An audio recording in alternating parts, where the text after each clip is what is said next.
اعوذ باللہ من الشیطان الرجیم بسم اللہ الرحمن الرحیم الحمد للہ رب العالمین بارئ الخلائق اجمعین ثم الصلاة والسلام على اشرف الانبیاء والمرسلین سیدنا و مولانا ابی القاسم مصطفى محمد صلی اللہ علیہ وآلہ وسلم وعلى اہل بیتہ الطیبین الطاہرین المعصومین المظلومین واللعنة الدائمة على اعدائهم اجمعین اما بعد فقد قال اللہ تبارک وتعالی في محكم كتابه ومتقن خطابه بسم الله الرحمن الرحيم يا أيتها النفس المطمئنة ارجعي إلى ربك راضية مرضية صدق الله العلي العظيم اللهم عرفني نفسك فإنك إن لم تعرفني نفسك لم أعرف رسولك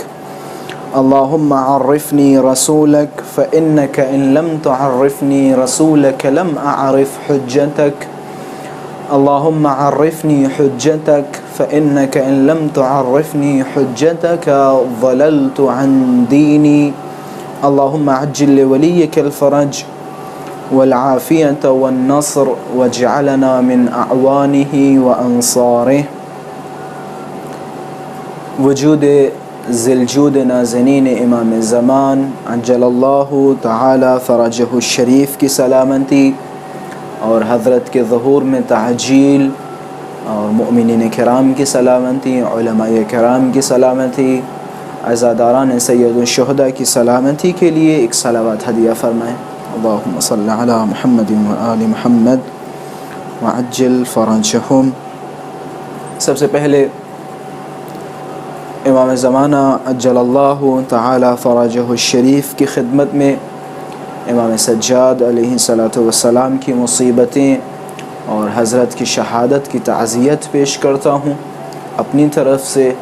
اور تمام سامعین و ناظرین اور عزاداران سید الشہداء کی جانب سے شیعیان حیدر کرار کی جانب سے خداوند متعال کی بارگاہ میں دعا گو ہوں پروردگارہ ہماری ان مختصر عبادتوں کو قبول فرما، ہمارے ماتم کو قبول فرما،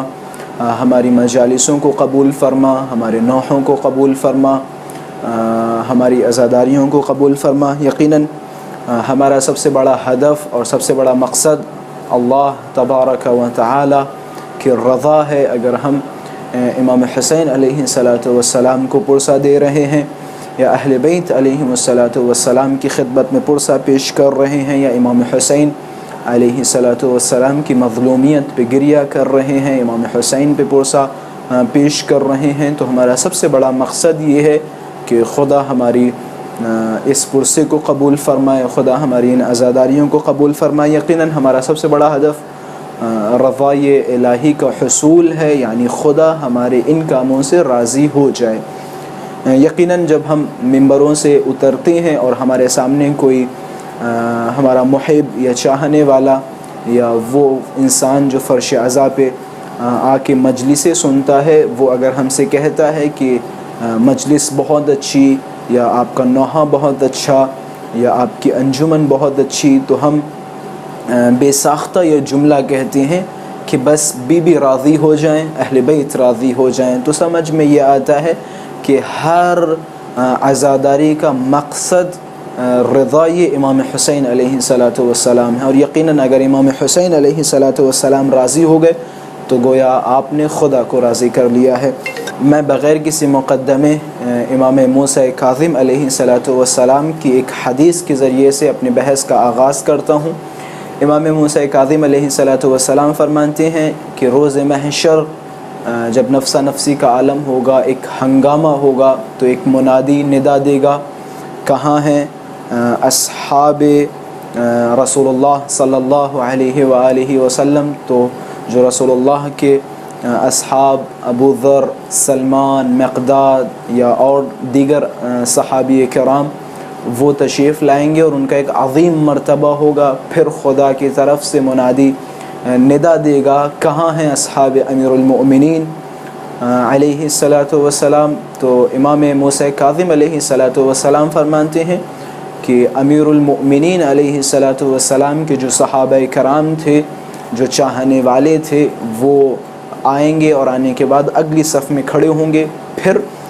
تمام اہل بیت علیہم الصلاۃ والسلام کے اصحاب کو بلایا جائے گا اور جو اہل بیت کے خاص صحابی ہوں گے وہ تشریف لائیں گے. امام موسیٰ کاظم علیہ الصلاۃ والسلام فرماتے ہیں کہ جب یہ ندا دی جائے گی کہاں ہیں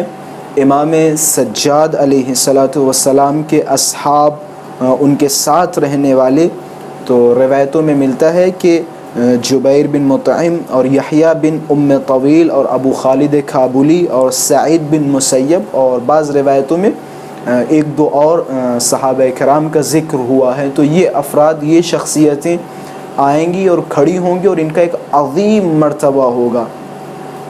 ان کی ایک عظیم منزلت ہوگی. خداوند متعال انہیں جنت میں بہترین مقام عطا کرے گا. یقیناً آپ حضرات سمجھ ہی چکے ہوں گے کہ ہماری انشاءاللہ اس کا موضوع کیا ہے. میں اپنے موضوع کے حوالے سے بیان کرتا چلوں. میرا موضوع اصحاب امام سجاد علیہ الصلاۃ والسلام پر روشنی ڈالنا ہے.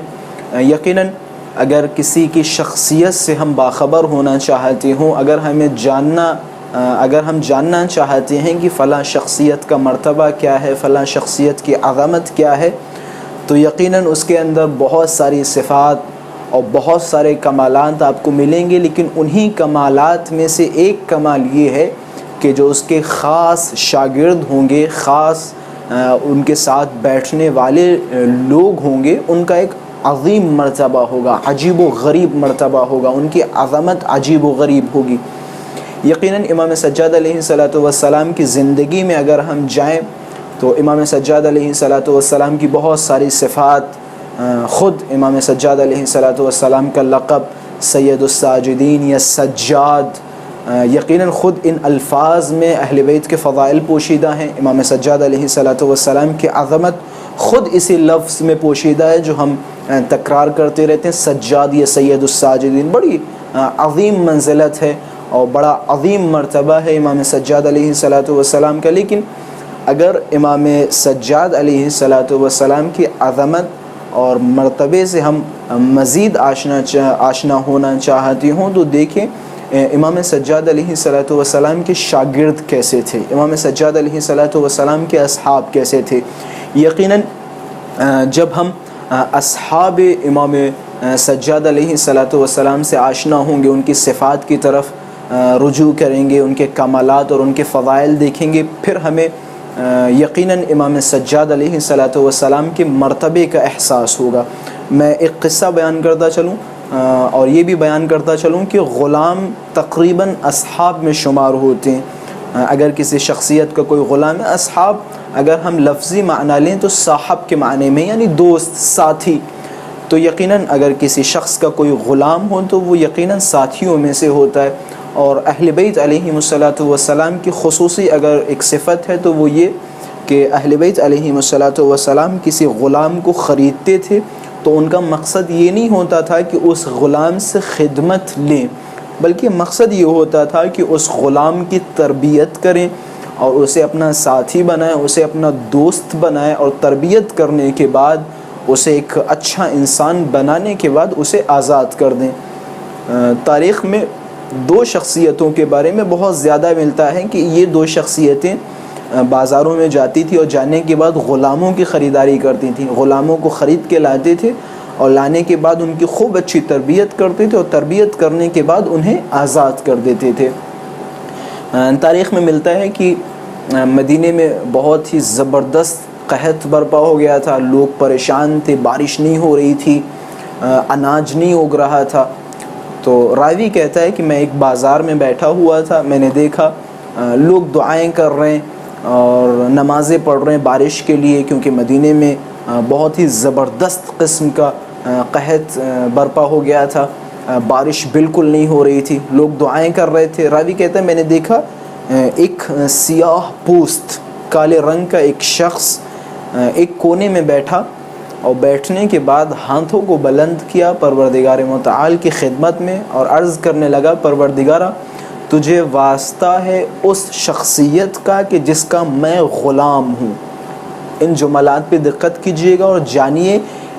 کہ اہل بیت علیہم السلام کی شخصیات کیسی تھیں اور ان کے غلاموں کا مرتبہ کیسا ہے جب وہ ان شخصیات یعنی اہل بیت علیہم السلام کے دامن سے متمسک ہوئے، ان کے در سے متمسک ہوئے۔ راوی کہتا ہے میں نے دیکھا یہ سیاہ پوست غلام ایک کونے میں بیٹھا اور اپنے ہاتھوں کو بلند کیا اور کہا پروردگارہ تجھے واسطہ ہے ان شخصیات کا، اس شخص کا کہ جس کا میں غلام ہوں، مدینے پہ بارش نازل فرما۔ راوی کہتا ہے بس میں نے اتنا سنا اور دیکھا فوراً بارش ہونے لگی۔ اب کہتا ہے کہ میں پریشان ہو گیا، حیران ہو گیا، آخر یہ آدمی ہے کون کہ جس نے صرف ہاتھوں کو بلند کیا اور پروردگار متعال کی بارگاہ میں عرض کیا پروردگار باران رحمت نازل فرما اور فوراً بارش ہونے لگی۔ اب یہ پریشان حیران، آخر یہ ہے کون؟ راوی کہتا ہے کہ میں اس غلام کے پیچھے پیچھے چلتا رہا، میں نے دیکھا کہ وہ غلام امام سجاد علیہ السلام کے گھر میں داخل ہوا۔ اب جیسے ہی امام سجاد علیہ السلام کے گھر میں داخل ہوا تو میں امام سجاد علیہ السلام کی خدمت میں گیا اور جانے کے بعد عرض کیا مولا یہ آپ کا غلام ہے؟ مولا نے عرض کیا جی یہ میرا غلام ہے۔ تو راوی کہتا ہے میں نے امام سجاد علیہ السلام سے عرض کیا مولا اگر ممکن ہو تو اس غلام کو مجھے دے دیں، میں اس غلام کو خریدنا چاہتا ہوں۔ بس اتنا اس غلام نے سنا، ہاتھوں کو بلند کیا پروردگار متعال کی بارگاہ میں اور عرض کیا پروردگارہ جب تک زندہ رہوں امام سجاد علیہ السلام کی خدمت کرتا رہوں، اور اگر میری قسمت میں یہ لکھا ہے کہ میں کسی اور کی غلامی میں جاؤں تو پروردگارہ تجھے واسطہ ہے امام سجاد علیہ السلام کا مجھے موت دے دے۔ بس اتنا کہنا تھا، وہ غلام وہیں گرا اور گرنے کے بعد مر گیا۔ اب امام سجاد علیہ السلام اس شخص کے پاس آئے جو اس غلام کو خریدنے کے لیے آیا تھا اور اس سے عرض کیا کہ پتہ ہے یہ غلام کون ہے؟ کہ یہ مستجاب الدعویٰ ہے، یہ جو دعا کرتا تھا خدا اس کی دعا کو قبول کرتا تھا، میرا واسطہ دے کے میرا حق دے کے خداوند متعال کی بارگاہ میں دعا کرتا تھا، خدا اس کی دعاؤں کو قبول کرتا تھا، مستجاب الدعویٰ تھا۔ لہذا اس نے جب سنا کہ تم اسے خریدنے کے لیے آئے ہو تو خدا کی بارگاہ میں اس نے دعا کی اور خدا نے اسے موت دے دی۔ اب دیکھیں ذرا غور کریں، وہ در کہ جس در کے غلاموں کی عظمت یہ ہو، وہ دروازے کی کہ جہاں کے رہنے والے سیاہ پوست غلاموں کی عظمت اور مرتبہ اتنا زیادہ ہو کہ وہ جب بھی کوئی دعا کریں تو خدا ان کی دعا کو رد نہیں کرتا۔ اب اندازہ لگائیں ان شخصیات کی عظمت کیا ہوگی، ان شخصیات کا مرتبہ کیا ہوگا۔ تو لہٰذا یہ میں نے آپ حضرات کے سامنے ایک مثال دی تھی کہ کس طرح سے اہل بیت علیہم السلام کے دروازے سے متمسک افراد کی عظمت کیا ہے اور ان کا مرتبہ کیا ہے، کس طرح سے ان کے اعمال ہیں، ان کا کردار ہے، ان کی رفتار ہے۔ میں نے آپ حضرات کے سامنے امام موسیٰ کاظم علیہ السلام کی جو روایت جو حدیث پیش کی تھی اور اس میں جو جملات آپ نے ملاحظہ کیے کہ امام نے فرمایا کہ روز محشر جب امام سجاد علیہ السلام کے غلاموں کو ان کے اصحاب کو بلایا جائے گا تو یہ کچھ شخصیات جبیر بن مطعم اور یحییٰ بن ام طویل اور ابو خالد کابلی، یہی شخصیات کے جن کے نام میں نے ذکر کی، یہ لوگ بلند ہوں گے اور انہیں خداوند متعال عظیم مرتبے سے نوازے گا۔ میں ساری شخصیات پہ تو بحث نہیں کر سکتا، یقیناً اگر ہم رجال کی کتابوں میں جائیں یا شیخ مفید کی طرف رجوع کریں تو شیخ مفید امام سجاد علیہ السلام کے 6 یا 7 صحابی بیان کرتے، کہتے ہیں یہ امام کے صحابی تھے، اصحاب تھے۔ لیکن اگر ہم دوسری کتابوں میں جائیں یا خود بحار الانوار میں جائیں تو بحار الانوار میں تقریباً 170 یا اس سے زائد، یا رجال کشی میں تقریباً 170 یا اس سے زائد امام سجاد علیہ السلام کے اصحاب کا تذکرہ ہوا کہ اتنے اصحاب امام سجاد علیہ السلام کے تھے۔ تو یقیناً ہم اگر اصحاب کے بارے میں جانیں گے، اصحاب امام سجاد علیہ الصلوۃ والسلام سے آشنا ہوں گے، تو یقیناً امام سجاد علیہ الصلوۃ والسلام کی معرفت ایک قدم حاصل کر سکتے ہیں۔ میں اگر بحث کروں امام سجاد علیہ الصلوۃ والسلام کے اصحاب کے حوالے سے تو بحث بہت ہی زیادہ طولانی ہو جائے گی۔ میں صرف مختصر ایک سوانح حیات آپ حضرات کے سامنے بیان کروں گا، بلکہ زندگی کے جو کچھ علمی نکات ہیں اور جو آج ہماری مجلسوں میں بھی درد خور ہیں اور یقیناً ان میں فضائل اہل بیت بھی پوشیدہ ہیں، وہ نکات آپ حضرات کے سامنے بیان کروں گا۔ جیسا کہ میں نے اسی حدیث میں ذکر کیا تھا ابو خالد کابلی، ابو خالد کابلی کے بارے میں اگر آپ تاریخ میں جائیں تو ان کا نام تقریباً وردان ملتا ہے کہ ان کا نام وردان تھا، اور ان کا لقب کنکر یا کنکر، ظاہراً کنکر ہی ہوگا، اور ان کی کنیت ابو خالد جیسا کہ آپ حضرات کے سامنے پہلے ذکر کی۔ ابو خالد کابلی کے بارے میں ملتا ہے کہ امام سجاد علیہ الصلوۃ والسلام کے بہت ہی زیادہ محب، اور انہوں نے امام سجاد علیہ الصلوۃ والسلام کے بعد امام باقر علیہ الصلوۃ والسلام اور اسی طرح امام صادق علیہ الصلوۃ والسلام کے زمانے کو بھی درک کیا تھا۔ ابو خالد کابلی روایتوں میں ملتا ہے کہ امام کے شدید محب تھے، بہت ہی چاہنے والے تھے۔ جب حجاج بن یوسف کا دور آیا تو حجاج بن یوسف کا سب سے بڑا ہدف یہ تھا کہ جو اہل بیت علیہم الصلوۃ والسلام کی تعلیمات ہیں، اہل بیت علیہم الصلوۃ والسلام کی تعلیمات کو ختم کیا جائے، اور وہ افراد جو اہل بیت علیہم الصلوۃ والسلام سے متمسک ہیں ان افراد کو ختم کر دیا جائے، تمام کر دیا جائے۔ یقیناً اہل بیت علیہم الصلوۃ والسلام کی تعلیمات ان اشخاص کے ذریعے سے پھیلی جو اہل بیت علیہم الصلوۃ والسلام کے ارد گرد ہوا کرتے تھے۔ میں اصحاب امام صادق علیہ الصلوۃ والسلام کے حوالے سے پڑھ رہا تھا تو ملتا ہے امام صادق علیہ الصلوۃ والسلام کو قید کر دیا گیا تھا، تقریباً امام صادق علیہ الصلوۃ والسلام ایک گھر میں قید کر دیے گئے تھے، نظر بند کر دیا گیا تھا، نہ امام صادق علیہ الصلوۃ والسلام گھر سے باہر نکل سکتے اور نہ ہی ان سے ملاقات کے لیے کوئی جا سکتا تھا۔ بنی امیہ کے دور میں جب معاملات شدت پہ پہنچے، لوگوں کو، حکومتوں کو خبر ملی کہ ہم اور تم آپس میں لڑ رہے اور امام صادق علیہ الصلوۃ والسلام علمی کارنامے انجام دے رہے، بنی امیہ اور بنی عباس کی جب لڑائی آپس ہی چل رہی تھی تو خلاصہ بنی عباس آئی اور انہوں نے آنے کے بعد امام صادق علیہ الصلوۃ والسلام پہ بندشیں لگا دی۔ اب دیکھیں امام صادق علیہ الصلوۃ والسلام کے اصحاب کا رول کیا تھا علمی۔ روایتوں میں ملتا ہے کہ یہ اصحاب آلو بیچنے کے بہانے یا سبزیاں بیچنے کے بہانے امام صادق علیہ الصلوۃ والسلام کے دروازے پہ آتے تھے، اور جو استفتاءات ہوتے تھے یا علمی جو سوالات ہوتے تھے وہ کاغذ کے ذریعے سے، خط و کتابت کے ذریعے سے امام صادق علیہ الصلوۃ والسلام تک پہنچاتے تھے، اور پھر امام صادق علیہ الصلوۃ والسلام کتبی صورت میں اس کا جواب دیا کرتے تھے۔ تو دیکھیں کس طرح سے علوم آل محمد علیہ الصلوۃ والسلام اصحاب کے ذریعے سے پھیلے، اور یقیناً جب حجاج بن یوسف آیا تو اسے پتہ ہے کہ اہل بیت کے علوم کو اگر مٹانا ہو تو اہل بیت کے اطراف جو لوگ ہیں ان کو ختم کر دو، کیونکہ اہل بیت کی تعلیمات ان کے دلوں میں، ان کے سینوں میں بھری ہوئی ہیں۔ تو لہٰذا حجاج بن یوسف کا سب سے بڑا ہدف یہ تھا کہ جتنے بھی اہل بیت علیہ الصلوۃ والسلام کے ساتھ بیٹھنے والے لوگ ہیں انہیں قتل کیا جائے، اور یقیناً امام سجاد علیہ الصلوۃ والسلام کے کافی اصحاب کو حجاج بن یوسف نے، یا امام صادق علیہ الصلوۃ والسلام کے اصحاب کو حجاج بن یوسف نے قتل کروا دیا۔ بعض کے بارے میں ملتا ہے جیسے خود یہی یحییٰ بن ام جمیل، ان کی اگر آپ تاریخ پڑھیں جن کا نام میں نے اسی حدیث امام کاظم علیہ الصلوۃ والسلام میں ذکر کیا، یحییٰ بن ام جمیل، اور اسی طرح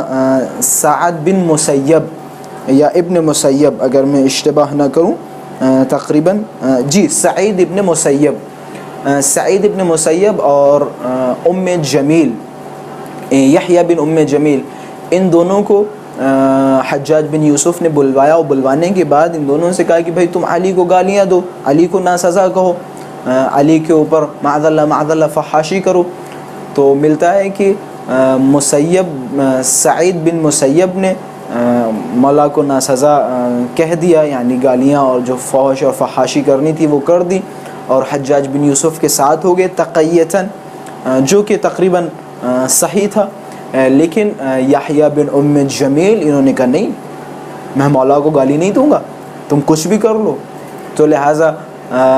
حجاج بن یوسف نے یحییٰ بن ام جمیل کو قتل کروا دیا اور بڑی شدید موت دی. تو خلاصہ اس طرح کے قصات اور اس طرح کے واقعات بہت زیادہ ہیں اصحاب امام سجاد کے، جو آپ حضرات کے سامنے میں نے نقطہ بیان کیا کہ ان کا سب سے بڑا ہدف یہ تھا کہ وہ افراد جو اہل بیت علیہم السلام سے متمسک ہیں انہیں ختم کیا جائے، انہیں مار دیا جائے. اگر انہیں مار دیا گیا تو اہل بیت کے علوم لوگوں تک نہیں پہنچ پائیں گے. اور یہی وجہ ہے کہ اگر آپ بنی امیہ کے دور میں جائیں تو بنی امیہ کے دور میں سب سے زیادہ اگر کسی پہ شکنجہ کسا گیا تو وہ اصحاب اہل بیت علیہم السلام. یہ بھی چھوڑیں، رسول اللہ کے زمانے میں جائیں، رسول اللہ کی شہادت کے بعد جب خلفاء کا دور آیا اور اسی طرح جب بنی امیہ کا دور شروع ہوا تو بنی امیہ کے دور میں، بنی امیہ کے دور کی شروعات اور خلفاء کے دور کے اختتام کے درمیانی جو وقفہ تھا، اس میں اگر آپ غور کریں تو دیکھیں کتنا زیادہ اصحاب رسول اللہ صلی اللہ علیہ وآلہ وسلم پہ شکنجہ کھسا گیا. یعنی وہ اصحاب جو وفادار تھے، وہ اصحاب جو رسول اللہ کے وفادار تھے، وہ اصحاب کے جنہوں نے رسول اللہ کے بعد امیر المؤمنین علیہ السلام کا دامن تھاما. دیکھیں ان اصحاب کو کس طرح سے مارا گیا، ان اصحاب کو کس طرح سے اذیتیں دی گئیں. خود آپ جناب ابو ذر کے بارے میں دیکھیں. جناب ابو ذر رسول اللہ کے اتنے بڑے چہیتے، رسول اللہ نے کیا کیا ان کے بارے میں فرمایا، لیکن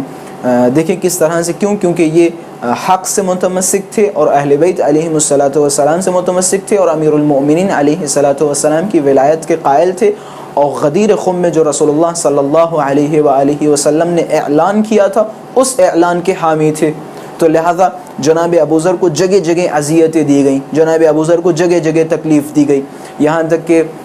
شام کا حاکم جب شام پہنچتے تھے، مدینے سے بھگائے جاتے تھے، جب شام پہنچتے تھے تو جناب ابو ذر کبھی شام کے باغی کو ڈرا رہے ہیں، دھمکا رہے ہیں اور بتا رہے ہیں کہ تم اللہ کے خوف سے ڈرو، جہنم سے ڈرو، جہنم کی آگ تمہارا انتظار کر رہی ہے، تم جس جگہ پہ بیٹھے ہوئے ہو یہ جگہ کسی اور کی ہے، یہ علی کا حق ہے، اترو علی کے حق سے، علی کا حق واپس دو. تو خلاصہ جناب ابو ذر علیہ السلام اس طرح کے الفاظ استعمال کرتے رہے. تو پھر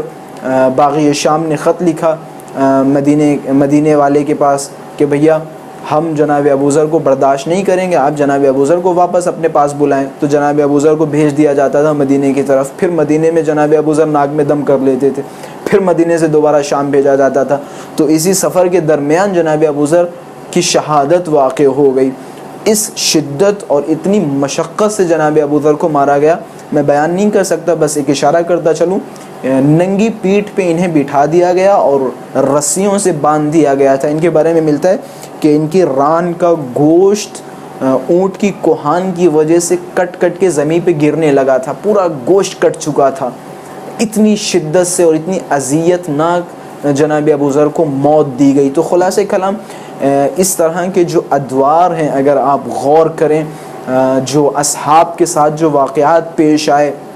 اور اصحاب کا درد دل، یقیناً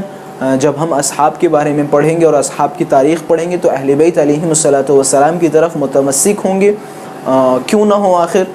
یہ اہل بیت علیہم السلام کے تربیت یافتہ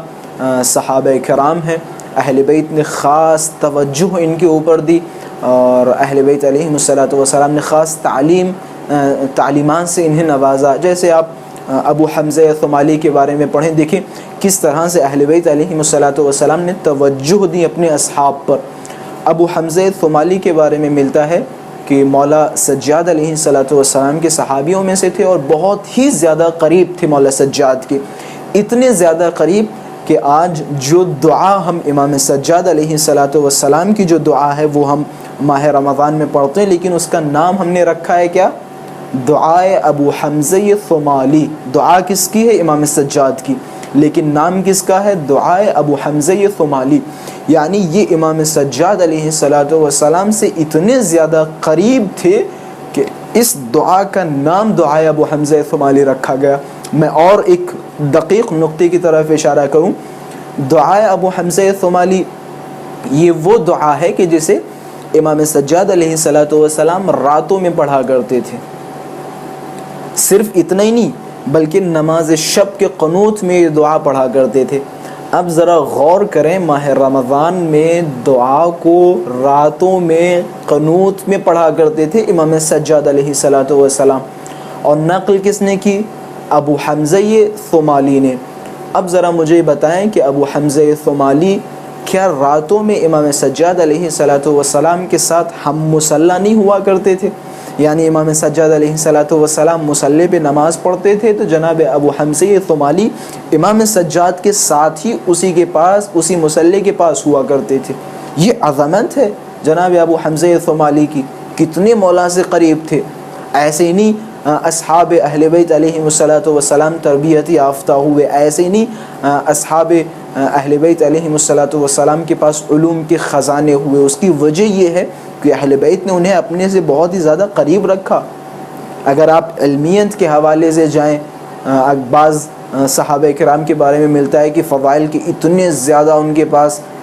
باب تھے اہل بیت علیہ الصلوۃ والسلام کے حوالے سے، اور اتنے زیادہ علوم تھے کہ انہیں مجبوراً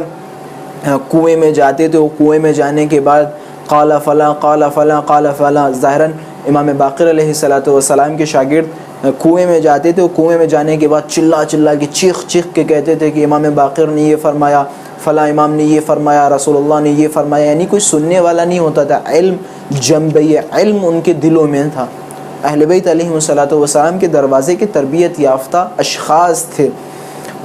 اتنا شدید دور، میں نے شروع میں ایک نکتے کی طرف اشارہ کیا کہ اتنا شدید دور تھا اصحاب کے لیے، بالخصوص دور بنی امیہ،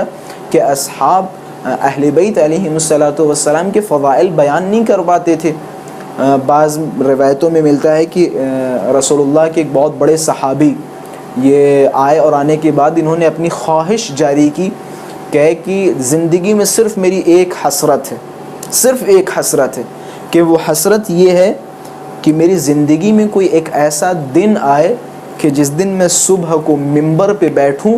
اور ظہر تلک جو کچھ میں نے علی کی شان میں سنا ہے، جو کچھ میں نے فضائل علی سنے ہیں، وہ فضائل میں ممبر پہ بیٹھ کے بیان کروں اور ظہر کے وقت میری گردن میرے تن سے جدا کر دیں۔ یہ حسرت ہے، یعنی اتنا شدید دور، اتنا پرمشقت دور کہ فضائل علی بیان نہیں کر سکتے۔ اصحاب اہل بیت کے لیے اتنا سخت دور کہ وہ لوگوں کو یہ نہیں کہہ سکتے کہ میں نے امام صادق سے یہ سنا، میں نے امام سجاد سے یہ سنا، میں نے امام باقر علیہ الصلوۃ والسلام سے یہ سنا۔ اتنا شدید دور گزرا۔ تو خلاصہ اصحاب اہل بیت علیہ الصلوۃ والسلام کی معرفت میں انشاءاللہ کل کی مجلس میں کوشش یہ ہوگی کہ ترتیب سے مفصل بعض اصحاب کی سیرت جو فضائل اہل بیت علیہ الصلوۃ والسلام کے حوالے سے ہوگی میں آپ حضرات کے سامنے بیان کروں گا۔ فی الحال اصحاب کے حوالے سے بس ایک دو جملات اور آپ کی زحمت تمام۔ اصحاب امام سجاد علیہ الصلوۃ والسلام کے حوالے سے اگر ہم تاریخ میں جائیں تو بعض اصحاب کے بارے میں، بعض اصحاب کو لقب دیا گیا عابد کا، بعض اصحاب کو لقب دیا گیا ہے مستجاب الدعوہ کا۔ امام کے بعض اصحاب ایسے تھے کہ جن سے لوگ فقہی مسائل دریافت کرتے تھے۔ امام کے بعض اصحاب ایسے تھے کہ جنہوں نے زندگی بھر اہل بیت علیہ الصلوۃ والسلام کے فضائل بیان کیے، اور اسی طرح امام کے اصحاب تین طریقے کے اور آپ حضرات کے سامنے بیان کرتا چلوں۔ انشاءاللہ کل میں تھوڑی سی مختصر سی فہرست بھی آپ حضرات کے سامنے بیان کروں گا۔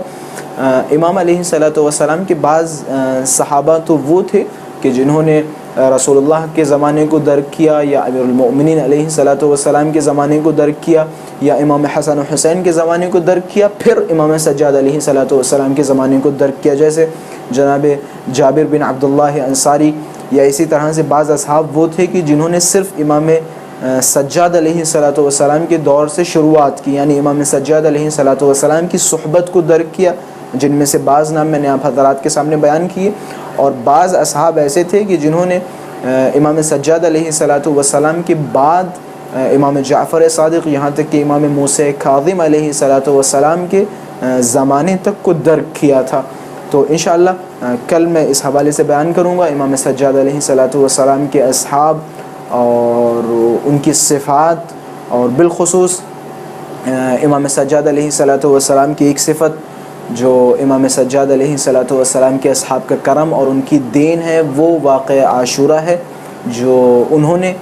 امام سجاد علیہ الصلوۃ والسلام سے سن کر ہم تک پہنچایا۔ کیونکہ آج ہم واقعہ عاشورہ میں جو کچھ دیکھتے ہیں یا جو کچھ پڑھتے ہیں اس میں سب سے اہم رول امام سجاد علیہ الصلوۃ والسلام کا ہے۔ امام سجاد علیہ الصلوۃ والسلام کے ذریعے سے ہم تک عاشورہ پہنچا ہے۔ اگر ہمارے چوتھے امام نہ ہوتے تو یقیناً، اور جناب زینب سلام اللہ علیہا، تو یقیناً عاشورہ ہم تک نہ پہنچتا۔ وہ جو کچھ کربلا میں ہوا اسے وہیں دفنا دیا جاتا، اور یہ واقعات، یہ حادثات اور کربلا کی کیفیت شہادتیں، یہ کچھ ہم تک نہیں پہنچتا اگر امام سجاد علیہ الصلوۃ والسلام نہ ہوتے۔ امام سجاد علیہ الصلوۃ والسلام نے اپنے کردار، اپنی رفتار، اپنی گفتار کے ذریعے سے ہم سب تک عاشورہ پہنچایا، ہم سب تک کربلا پہنچائی۔ روایتوں میں ملتا ہے کہ امام سجاد علیہ الصلوۃ والسلام جس جگہ جاتے تھے وہاں گریہ فرماتے تھے، جس محفل میں جاتے تھے وہاں گریہ فرماتے تھے۔ بعض لوگوں نے امام سجاد کو دعوت دی، شادیوں پہ بلایا، یا اس طرح کی بہت ساری خوشیاں ہوتی ہیں، ان خوشیوں پہ دعوت دی تو امام سجاد نے منع کر دیا کہ میں کیسے تمہاری خوشیوں میں شامل ہوں، جبکہ کربلا میں میرے بابا حسین کو 3 روزہ سے روزہ بھوکا و پیاسا شہید کر دیا گیا ہو۔ یا اسی طرح امام سجاد علیہ الصلوۃ والسلام کے حوالے سے ملتا ہے کہ امام سجاد علیہ الصلوۃ والسلام نے 35 سال یا بعض روایتوں میں 25 سال خون کے آنسو بہائے، بہت گریہ کیا امام حسین پہ۔ جس بازار میں جاتے تھے امام رونے لگتے تھے، جہاں جاتے تھے امام رونے لگتے تھے۔ جب بھی بازاروں میں داخل ہوتے تھے تو یاد آ جاتی تھی وہ بازاریں کہ جن بازاروں میں پھوپھیوں کو ننگے سر گھمایا گیا۔ جب بھی کسی جانور کو دیکھتے تھے، کسی حیوان کو دیکھتے تھے، اگر اسے ذبح کیا جاتا تھا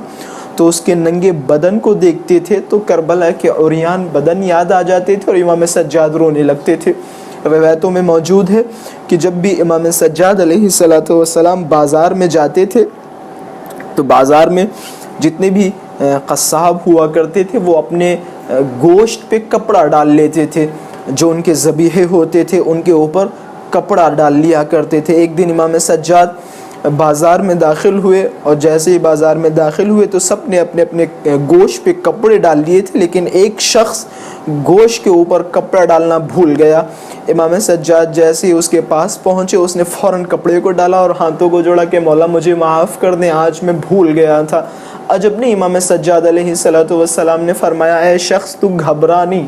میرے 3 سوال ہیں، میرے ان سوالوں کا جواب دے کہ بسم اللہ مولا، کہ ذرا مجھے یہ بتا جب تو نے اسے ذبح کیا تھا، اسے پانی پلایا تھا؟ کہ مولا مجھے پتا ہے شریعت محمدی میں جب بھی کسی حیوان کو ذبح کیا جائے تو اسے پانی پلایا جائے۔ امام نے فرمایا ذرا مجھے یہ بتا جب تو نے اسے ذبح کیا تھا تو دوسرے جانور کھڑے ہو کے اسے دیکھ تو نہیں رہے تھے؟ کہ نہیں مولا کوئی جانور نہیں دیکھ رہا تھا، میں نے جانوروں کو الگ ہٹا دیا تھا۔ مولا نے فرمایا ذرا مجھے بتا جب تو نے اسے ذبح کیا تھا تیرا خنجر تو تیز تھا نا؟ کہ مولا میرا خنجر تیز تھا، میں نے سن رکھا ہے جب بھی کسی جانور کو ذبح کرو تو تمہارا خنجر تیز ہونا چاہیے، بس اتنا سننا تھا۔ مولا تڑپ کے زمین پہ گرے، کربلا کی طرف رخ کیا کہ بابا یہ کیسے مسلمان تھے، آپ کو کربلا میں ذبح کیا پانی نہ پلایا؟ بابا یہ کیسے مسلمان تھے، آپ کو ذبح کر رہے تھے، میری پھوپھی زینب ایک اونچائی سے دیکھ رہی تھی؟ بابا یہ کیسے مسلمان تھے، آپ کو ذبح کیا، شمر کا خنجر کند تھا، بابا آپ کو ایک ضرب یا 2 ضربوں میں نہیں بلکہ 12 ضربوں میں آپ کو ذبح کیا۔ پہلی ضرب میں انا للہ و انا الیہ راجعون، دوسری ضرب میں انا للہ و انا الیہ راجعون۔ عجب نہیں امام سجاد فرماتے ہو وہ لمحہ جب آپ کو ذبح کیا بابا کبھی عباس کو بلایا، کبھی اکبر کو بلایا، کبھی قاسم کو بلایا، کوئی مدد کو نہ۔ انا للہ و انا الیہ راجعون، رضا بقضائہ و تسلیما لامرہ۔ پروردگارہ ہماری اس مختصر سی عبادت کو قبول فرما۔ پروردگارہ امام زمانہ عجل اللہ تعالی فرجہ الشریف کے ظہور میں تعجیل فرما۔ پروردگارہ امام زمانہ عجل اللہ تعالی فرجہ الشریف کے ناصر و انصار میں شمار فرما۔ ہم میں سے جو بھی پریشان حال ہوں ان کی پریشانیوں کو دور فرما۔ اللہم کل ولیک الحجۃ ابن الحسن صلواتک علیہ وعلی آبائہ فی هذه الساعة وفي كل الساعة وليا وحافظا وقائدا وناصرا ودليلا وعينا حتى تسكنه أرضك طوعا وتمتعه فيها طويلا اللهم صل على محمد وآل محمد وعجل فرجهم